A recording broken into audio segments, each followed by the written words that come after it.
Hi friends, मी राधिका पवार माझ्या नवीन एका ब्लॉगमध्ये तुमचे स्वागत आहे। तर आज आपल्याला बनवायचे आहे होम रेमेडी, ते म्हणजे आपल्याला बनवायचं आहे आज लोशन। ते कशा प्रकारे बनवायचं आहे आणि त्यासाठी काय काय साहित्य लागणार आहे आणि ते आपण कसं बनवणार आहोत हे ह्या व्हिडिओच्या माध्यमातून तुम्हाला पाहायला मिळणार आहे। चला तर मग आता आपण आपल्या व्हिडिओला सुरुवात करूयात। तर त्यासाठी लागणारं साहित्य मी ह्या ठिकाणी घेत आहे।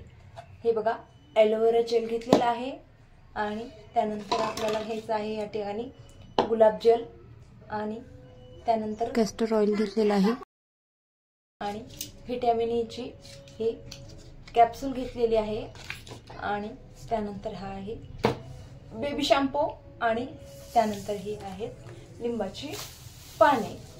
एवढं सारं साहित्य आपल्याला ह्या ठिकाणी लागणार आहे। तर मग आता आपण आपल्या व्हिडिओला सुरुवात करूया। तर आपल्याला ही लिंबाची पानं सुरुवातीला ग्राइंड करून घ्यायची आहेत। तर मग आपण ह्या ठिकाणी आता थोड्या वेळामध्ये ग्राइंड करून घेणार आहोत।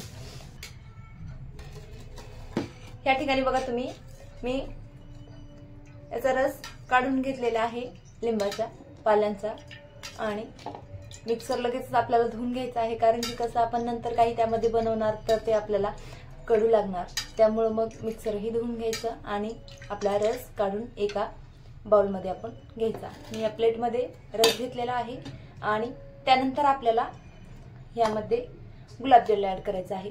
आणि हे जे लिंबाची पेस्ट आपण जेव्हा करतो, सुरुवातीला जर आपण लिंबाची पेस्ट केली आणि ज्यांना कोणाला चेहऱ्यावरती जास्त प्रमाणामध्ये पिंपल्स वगैरे येतात, त्यांनी ही पेस्ट चेहऱ्यावरती डायरेक्टली अप्लाय केली आणि थोड्या वेळानंतर म्हणजेच 15-20 मिनिटांनंतर चेहरा जरी वॉश केला तर पिंपल्स येणे बंद होते। आणि त्यानंतर गुलाबजल, यामध्ये आपल्याला आता गुलाबजल ऍड करायचं आहे।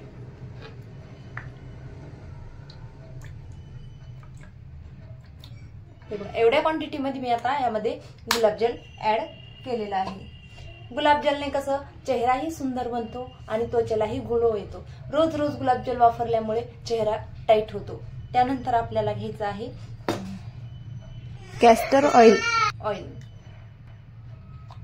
हे ऑइल मी यामध्ये बघा थोड्याशा क्वांटिटी मध्ये टाकलेलं आहे। हे ऑइल आता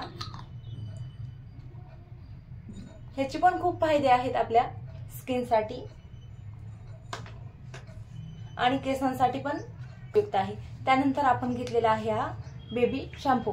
तर मी घेतलेला आहे हा हिमालयाचा शॅम्पू घेतलेला आहे, कारण की आपल्याला केमिकल युक्त लोशन बनवायचं आहे, त्यामुळे मग आपण घेतलेला आहे हिमालयाचा बेबी शॅम्पू।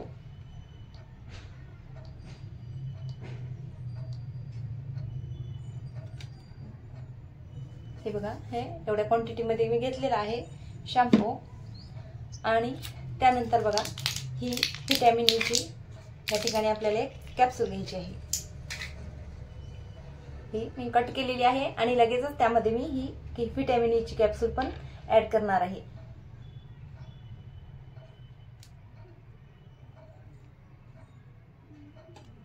बघा, आता व्हिटॅमिन ई ची कॅप्सूल ऍड केलेली आहे। व्हिटॅमिन ई मुळे स्किन ब्राईट होण्यास मदत होते आणि स्किनला ग्लो येतो आणि पिगमेंटेशन सुद्धा व्हिटॅमिन ई ने दूर होते। त्यानंतर आपल्याला घ्यायचं आहे बघा एलोवेरा जेल। बघा,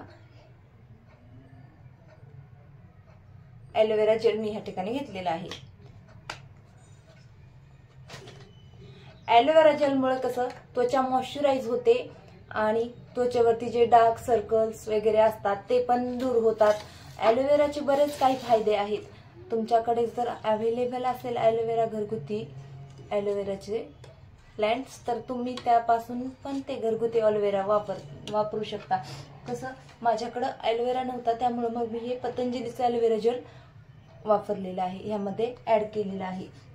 एलोवेरा जेल मुळे कसं डार्क सर्कल कमी होते, रोगप्रतिकारक शक्ती वाढते आणि बरेचसे फायदे होतात। त्यानंतर मी थोडासा या ठिकाणी शॅम्पू, मला क्वांटिटी कमी वाटत आहे त्यामुळे मी हे बेबी शॅम्पू ऍड करत आहे।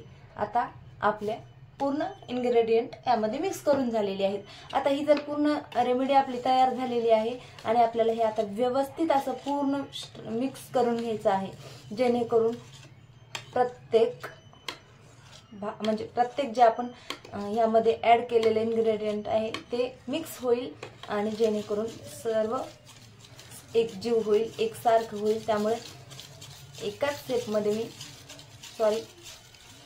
एकाच दिशेने मी फेटत आहे. छान अशा प्रकारे इथे आपल्याला फेटून घ्यायचं आहे व्यवस्थित असं. ह्यात ज्या ज्या वस्तू टाकलेल्या आहेत त्या पूर्ण आपल्या स्किनसाठी आणि आपल्या पूर्ण त्वचेसाठी उपयुक्त आहेत. तर हे कधी लावायचं ते पण मी सांगते, कारण कसं आपण जेव्हा आंघोळीला जातो त्या अगोदर हे लोशन आपण लावायला घ्यायचं आहे. लावायचं आणि 2 मिनिटं तसंच स्किनवरती ठेवायचं आणि त्यानंतर लगेच 2 मिनिटानंतर आपण हे वॉश करू शकतो.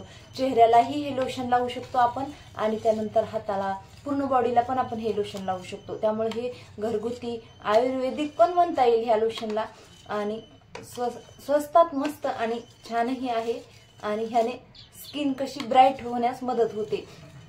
15 दिवस आपण जर हे आपण फ्रीजमध्ये व्यवस्थित आता स्टोअर करून ठेवलं तर आपल्याला हे लोशन 15 दिवसही उपयोगी येतं. त्यामुळं मग आपण घरगुती लोशन आपण आपल्या स्वतःच्या स्किनसाठी, स्किन केअरसाठी बनवू शकतो आणि आपल्याला मार्केटमधून लोशन आणायची गरज नाही. अशा प्रकारे आपण हे या ठिकाणी मिक्स करत आहोत.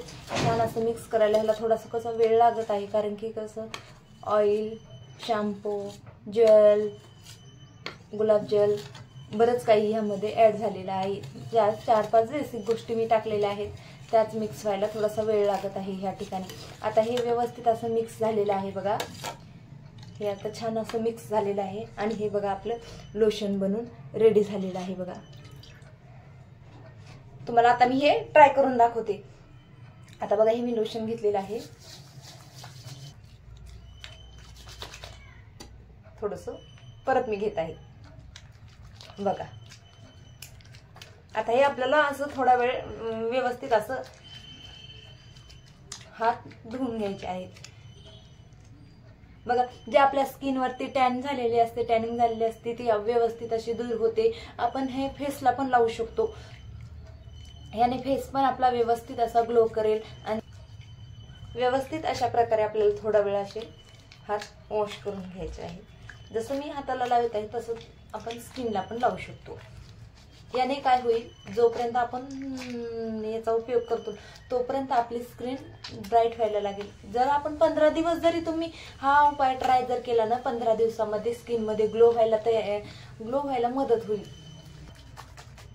आता आपल्याला हँड वॉश करून घ्यायचे आहे. पार्लरमध्ये अशा प्रकारे लोशन वगैरे बनवतात किंवा अशा रेमेडी पार्लरमध्ये जास्त प्रमाणात चालतात. आता मी त्या बादलीमध्ये हात धुवून घेत आहे. साईडला बादली ठेवलेली आहे.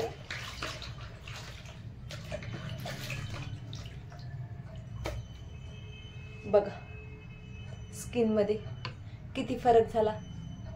जी माझ्या स्किनवरती जी टॅनिंग होती ती निघून गेली. ही मागचा भाग बघा आणि हा समोरचा भाग बघा. थोड्याच वेळामध्ये किती डिफरंट दिसत आहे. तर अशा प्रकारे हे घरगुती असं आपलं लोशन तुम्ही पण बनवू शकता आणि हे ट्राय पण करू शकता. ट्राय करायला काहीच हरकत नाही, कारण की ह्याचे कसं आहे साईड इफेक्ट्स काहीच नाही आहेत. त्यामुळे मग तुम्ही पण एकदा ट्राय करा आणि तुम्हाला ह्या लोशनची रेमेडी कशी वाटली हे कमेंटमध्ये नक्की सांगा. आणि आता मी हा व्हिडिओ इथे सेंड करते. व्हिडिओ आवडला असेल तर लाईक, शेअर, सबस्क्राईब करायला विसरू नका. चला तर मग पुन्हा भेटूया पुढच्या व्हिडिओमध्ये. तोपर्यंत बाय.